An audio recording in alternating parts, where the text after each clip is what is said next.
Recently, Syrian rebels managed to hit a Russian-built T-90 main battle tank with a US-made TOW missile.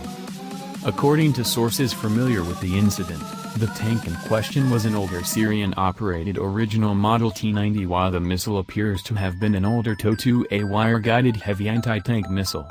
The Syrian crew survived the attack with the T-90 suffering only minor damage and the vehicle remaining combat-capable thanks to its Kontakt-5 explosive reactive armor. Indeed, according to Russia's Research Institute of Steel, which developed the Kontakt-5 ERA package, the T-90 was recovered and driven under its own power to a Syrian tank maintenance facility for repairs. Other Russian sources indicated that one of the reasons the TOW hit the tank in the first place was because the poorly trained Syrian crew refused to close the T-90's hatch, which deactivated the tank's Shtora electro-optical jamming suite. Nonetheless, it is an open question as to how well a more modern version of the tank, like the Russian ground forces T-90M, would fare against a more current version of the TOW, like the wireless TOW-2B. The TOW-2B ERA RF has a 4,500 meters range and is fitted with dual explosively formed penetrator (EFP) warheads configured for top attack. There are also foreign weapons like the Israeli Spike, which have even longer ranges and are possibly fitted with more capable warheads. Moreover, how would the T-90A fare against newer, man-portable fire-and-forget anti-tank missiles like the Javelin, which are becoming increasingly common?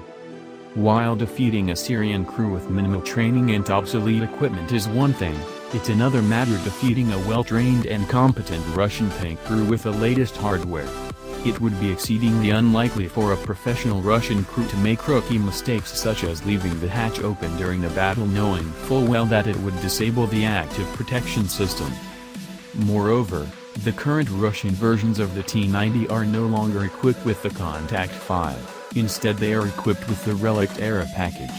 The manufacturer claims that the Kontakt-5 system reduces the effectiveness of tandem charge anti-tank warheads by 60%, reduces the effectiveness of RPGs by 90% and reduces the effective of kinetic energy penetrators by 20%.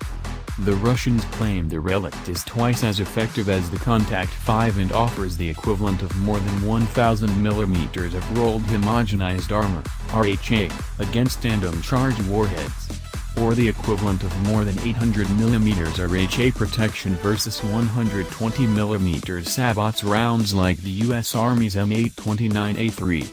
Meanwhile, the new T-14 Armata features an even more advanced dual-layer reactive armor package called Malachit. While Russian arms manufacturer, like their Western counterparts, make optimistic claims about the effectiveness of their wares, until those systems are tested in battle, it's hard to say if those assertions are valid. Until a completely crewed T-90M meets a competently trained force equipped with modern anti-tank missiles on a real battlefield, it's hard to say how effective these weapons really are. Hopefully, we'll never get to find out.